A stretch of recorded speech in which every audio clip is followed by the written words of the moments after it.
Hai kalian orang-orang hebat bermental kuat seperti baja yang tak pernah gentar dan siap menerjang segala aral rintangan. Semoga kalian masih tetap melangkah tegak menjalani hidup menjadi manusia merdeka dari dunia yang fana. Baiklah, langsung saja ke pembahasan kita kali ini. Tapi sebelum itu, klik tombol subscribe dan nyalakan lonceng notifikasinya agar tetap terhubung dengan channel ini untuk pembahasan-pembahasan menarik lainnya. Terima kasih.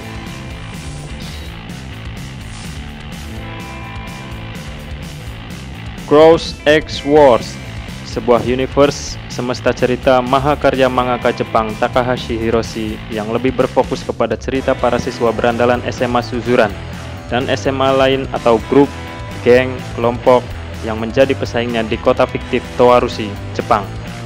Sudah banyak cerita yang dihasilkan, baik itu plot utama maupun kisah sampingan, kisah masa lalu, atau kisah yang berbagi tempat di Towarushi. Semua itu tak lepas dari kesuksesan kisah pertamanya yang kemudian menghendaki kelanjutannya hingga menjadi semakin besar seperti sekarang. Ya, Crows, manga baku hantam anak sekolah ini berhasil menarik pembaca yang didominasi laki-laki. Mengingat suksesnya Suzuran menjadi image bagi sekolah berandalan paling kuat, kita mesti melihat apa yang ada di dalam cerita manga Crows, khususnya di arc pertama.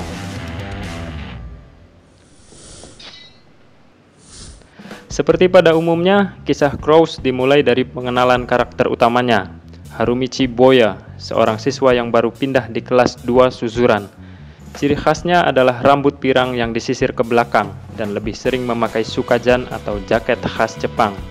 Dia mengklaim dirinya sekuat iblis saat berkelahi, namun dia lebih sering terlihat cengengesan dan berperilaku konyol sehingga orang yang belum mengetahuinya tidak percaya bahwa dia memang sangatlah kuat. Hari pertama Boya langsung terlibat masalah dengan beberapa siswa Suzuran seperti Akutsu Futoshi bersama kelompoknya dan dengan Kirishima Hiromi. Semuanya diselesaikan sekaligus di ruang toilet saat jam istirahat. Hiromi dihajar hingga terpental, Akutsu dan kelompoknya pun dibuat babak belur. Bukan tanpa alasan, Boya hanya ingin membalas perlakuan mereka sebelumnya. Kemudian dia diberitahu oleh Yasuda Yasuo, seorang kelas 1 yang mana Boya ingin dikenalkan dengan kakak perempuannya, bahwa Akutsu hanyalah seorang bawahan, masih banyak lagi yang lainnya dan tentunya lebih kuat dari Akutsu. Dia juga mengingatkan Boya bagaimana Suzuran mendapat julukan The Crows School atau sekolah para gagak.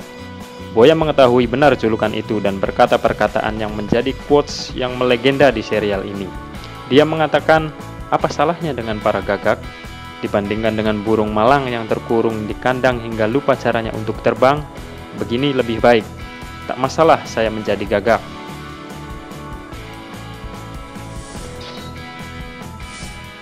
Yasuda kemudian menjelaskan tentang hierarki dan kondisi terkini Suzuran. Fakta bahwa di Suzuran berisikan siswa-siswa berandalan yang berbahaya dan terbagi ke dalam faksi-faksi yang saling berpelang satu dengan yang lainnya untuk menjadi yang teratas dan menguasai Suzuran sepenuhnya. Saat ini, faksi Bando lah yang terkuat dengan anggota kurang lebih 120 orang dan kelompok Akutsu yang dihajar Boya kemarin termasuk di dalamnya. Dominasi faksi Bando hanya dilawan oleh satu kelompok kecil berisikan Pon, Hiromi, dan Mako atau dikenal dengan trio Ebizuka yang selalu menentang klaim Bando atas Suzuran. Di sisi lain, Pon dan Mako memutuskan untuk membalas kekalahan temannya, Hiromi, dari Boya. Mako yang maju sebagai eksekutor berhasil menghajar berkali-kali Boya yang sibuk menyelamatkan foto gadis cantik miliknya yang jatuh. Setelah berhasil mengamankannya, Boya lalu menyerang Mako dengan satu tendangan mematikan yang membuat Mako terpental hingga sempat tak sadarkan diri. Hiromi yang datang terlambat untuk mencegah perkelahian bertanya ke Boya, siapakah dia sebenarnya? Boya pun mengatakan perkataan yang juga menjadi legenda di serial ini, bahwa dia juga sama dengan mereka. Orang yang membenci pelajaran di sekolah dan ditolak di mana-mana hingga akhirnya di Suzuran ini. Tapi ada perbedaan. Dia tidak menyimpang dari jalan yang benar. Bukan pemberontak, bukan berandalan, bukan penjahat, dan juga bukan pembela kebenaran dan keadilan. Dengan ini, satu monster mengerikan baru telah muncul. Kekacauan pun akan segera terjadi karena seminggu setelahnya, Bando Hideto, pemimpin dari faksi Bando, telah kembali dari skorsing. Bersama Senda Naoki dan Yamazaki Tatsuya beserta seluruh anggotanya bersiap untuk menaklukkan Suzuran.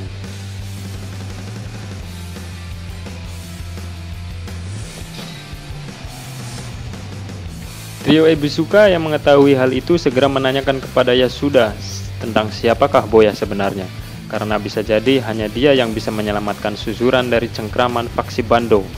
Segera saat pulang sekolah, Senda beraksi dengan menyergap Pon dan Mako, sementara Bando sendiri yang mencegat Hiromi dan membuatnya babak belur. Sayangnya, Pon berhasil meloloskan diri atas perintah Mako untuk mencari bantuan. Pon berhasil menemukan Boya yang saat itu sedang bersama Yasuda. Setelah sedikit berdebat, akhirnya Boya mau membantu dan menuju lokasi Mako yang sayangnya sudah babak belur oleh Senda dan pasukannya. Di sini, Boya mengenalkan triknya, yaitu menghajar langsung ke pemimpinnya. Meski diserbu pasukan Senda, dengan sedikit menipu mereka, Boya langsung menerjang Senda dan berhasil mendaratkan satu pukulan telak yang membuatnya terpental jauh dan tak sadarkan diri. Melihat hal itu, nyali anak buah Senda menjadi ciut dan kabur lari berhamburan.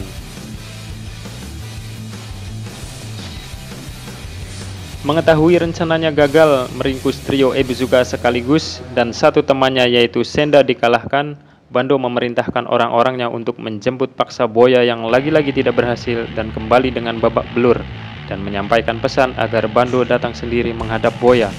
Yasuda yang saat itu sedang bersembunyi bersama Boya memutuskan pulang agar tidak menjadi beban yang sialnya dia malah dipukul dengan pipa besi oleh Yamazaki hingga jatuh dari atas jembatan. Seketika itu juga Bando dan pasukannya datang mengepung untuk meringkus Boya. Dengan menggendong Yasuda yang terluka di kepala dan setengah sadar, Boya mencoba melarikan diri dari keroyokan pasukan Bando dan menangkis serangan Yamazaki dan menandainya. Boya berhasil lolos dari kepungan Bando dan berkata bahwa giliran dia yang akan mendatangi mereka. Seperti yang sudah dikatakan, di hari-hari berikutnya Boya mulai mempreteli pasukan Bando. Dalam 3 hari, taktik gerilya Boya berhasil menghajar 30 anggota faksi Bando. Hal itu menjadi bahan perbincangan di antara siswa-siswa Suzuran dan menjadikan faksi Bando mulai melemah pengaruhnya di Suzuran. Sementara itu, Yamazaki dan anak buahnya menemui Senda yang memutuskan tidak kembali ke Suzuran. Bahkan dia pun mengingatkan Yamazaki untuk berhenti berurusan dengan Boya. Setelah itu, dalam perjalanan pulangnya mereka bertemu Boya yang siap untuk menghajarnya. Yamazaki yang ketakutan setengah mati mencoba kabur dengan meninggalkan anak buahnya yang diperintah untuk menghajar Boya. Namun Boya berhasil mengejarnya dan langsung memberi bogem mentah yang membuatnya terpental hingga tak sadarkan diri. Kemudian anak buah Yamazaki yang juga babak belur melaporkan kejadian itu ke Bando. Selain mereka yang babak belur dan Yamazaki yang dibuat pingsan, beberapa anggota lainnya pun berhasil dihancurkan menyebabkan faksi Bando menemui keruntuhannya. Bando yang tak terima akan kekalahannya kemudian menerima undangan Boya untuk datang menemuinya demi menyelesaikan semuanya. Naas, Bando dengan segala kesombongannya dibuat tak berkutik di hadapan Harumichi Boya. Dalam pertarungan itu, Bando seakan dijadikan mainan dan terus dibuat jatuh bangun oleh Boya. Hingga akhirnya dia pun tumbang tergeletak tak berdaya mencium aspal. Di saat itulah Boya lagi-lagi mengeluarkan kata-kata yang menjadi quotes yang melegenda di serial ini. Dia mengungkapkan bahwa apa yang dilakukan Bando selama ini mencoba menaklukkan dan menguasai Suzuran dengan menghalalkan berbagai cara hanyalah sebuah kebingungan akan penyaluran energi masa muda saja. Sama seperti siswa Suzuran yang lain, Boya mengatakan pada Bando bahwa dia melupakan hal yang penting daripada itu semua, yaitu persahabatan. Karena 100 pasukan bisa saja pergi meninggalkan, namun seorang sahabat pasti akan rela berdarah-darah berjuang bersama. Well, arc pertama inilah yang berhasil melejitkan Crows hingga terus membesar sampai sekarang. Konflik yang masih internal di Suzuran disajikan secara cepat dan tidak bertele-tele. Kurang lebih hanya 2 minggu dari Boya masuk Suzuran hingga tumbangnya Bando. Image Suzuran sebagai sekolah para gagak yang berisikan siswa berandalan pun masih terlihat suka mengacau di lingkungan sekitarnya. Bando Hideto sebagai villain utama tampil dengan karakter dan penampilan sadis dan arogan. Pun begitu dengan tangan kanannya, Senda Naoki. Meski perkataan dan aksinya agak terlalu berlebihan, tapi tetap masih bisa ditolerir karena mewakili keganasan Suzuran. Trio Ebisuka sebagai kontra dari faksi Bando berhasil menjembatani Boya untuk bersinar. Keteguhan mereka untuk tidak tunduk kepada faksi Bando dan tidak membiarkannya menguasai Suzuran layak mendapat apresiasi. Meski tak dijelaskan secara detail apa alasan mereka atau apa yang akan terjadi jika Bando berhasil menguasai susuran. Pada akhirnya, Harumi Chiboya lah yang tampil sebagai bintang utama. Alih-alih ingin hidup bebas dan bersenang-senang, dia terus terlibat masalah hingga mengharuskannya menghancurkan faksi Bando, faksi terbesar dan terkuat di susuran saat itu. Harumi Chiboya sangat kuat bahkan untuk level susuran. Terbukti dengan mudahnya dia mengalahkan nama-nama besar petarung tangguh susuran saat itu. Dan bagaimana dia membredel faksi Bando adalah taktik brilian di mana dia menunjukkan kecerdasannya dalam pertempuran. Yasuda Yasuo, siswa kelas 1 yang kemudian menjadi sahabat Boya ini jugalah yang membuat Boya menjadi mau untuk berurusan dengan faksi Bando. Perannya sebagai seorang adik kelas yang mempunyai kakak gadis cantik yang mana Boya tertarik untuk bisa dikenalkan dengannya. Seiring berjalannya waktu dan beberapa insiden yang menghampiri mereka akhirnya menjadi persahabatan yang erat.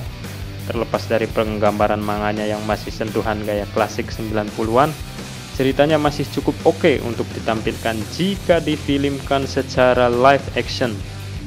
Memang masih ada beberapa hal yang klise atau detail yang kurang jelas, kita akan bahas itu nanti.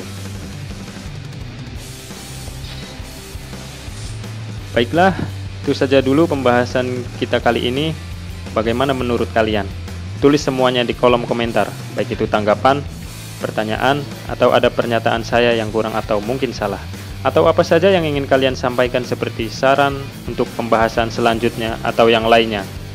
Terima kasih.